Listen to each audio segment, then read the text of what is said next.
And friends 2025లో Kawasaki KLX 230 యొక్క short review అనమాట. And first మనం వెహికల్ గురించి మాట్లాడుకుంటే కూడా టోటల్గా మీకు ఫ్రంట్ వచ్చేటప్పుడు వెహికల్ బాడీ వచ్చేటప్పుడు మనకి అల్యూమినియం ఫ్రేమ్ని అయితే ఆఫర్ చేస్తున్నారు. అండ్ అవుట్ సైడ్ వచ్చేటప్పుడు మనకి ఫైబర్ బాడీని అయితే ప్రొవైడ్ చేస్తారనమాట. అండ్ ఓవరాల్గా మీకు ఇది ఒక బెస్ట్ ఆఫ్ రోడింగ్ వెహికల్ అని చెప్పుకోవచ్చు. ఎవరైతే లాంగ్ డ్రైవ్స్ వెళ్తారో అలాగే ఆఫ్ రోడింగ్ ఘాటీ రైడ్స్ లాంటి వాళ్ళకి కంపల్సరీగా ఇది ఒక ఫేవరెట్ వెహికల్ అవుతుంది. అండ్ వెహికల్ వెయిట్ వచ్చేటప్పుడు ఆల్మోస్ట్ మీకు చూసుకుంటే 139 వెహికల్ వెయిట్ అయితే ఉన్నదనమాట.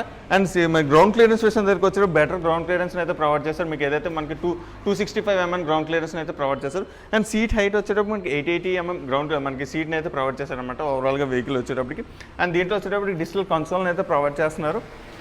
అండ్ దీంట్లో వచ్చేటప్పుడు టోటల్గా డిజిటల్ కన్సోల్ విత్ మీకు బ్లూటూత్ కనెక్టివిటీని అయితే ప్రొవైడ్ చేశారనమాట. అండ్ ట్యాంక్ విషయం దగ్గరికి వచ్చేటప్పుడు మనకి 7.6 ట్యాంక్స్ని అయితే ప్రొవైడ్ చేస్తున్నారు. ఆల్మోస్ట్ మీకు మైలేజ్ విషయం దగ్గరికి వచ్చేటప్పటికి మీకు 25 km మైలేజ్ అయితే వస్తుందన్నమాట. అండ్ ఫ్రంట్ అండ్ బ్యాక్ కూడా మీకు డ్యూయల్ ఛానల్ ABSని అయితే ప్రొవైడ్ చేశారు. మీకు ఏదైతే ఫ్రంట్ వచ్చేటప్పుడు మనకి 265 mm డిస్క్ని అయితే ప్రొవైడ్ చేస్తారు. బ్యాక్ చేసి చూసుకుంటే 220 mm డిస్క్ని అయితే ప్రొవైడ్ చేస్తారనమాట. ఫ్రంట్ అండ్ బ్యాక్ కూడా మనకి ఏదైతే ఫోక్ వీల్స్ అయితే ప్రొవైడ్ చేశారు. ఇలాంటి మోర్ ఇంట్రెస్టింగ్ అప్డేట్స్ కోసం మన ఛానల్ తప్పకుండా లైక్ చేయండి, షేర్ చేయండి, సబ్స్క్రైబ్ చేయండి. Thank you.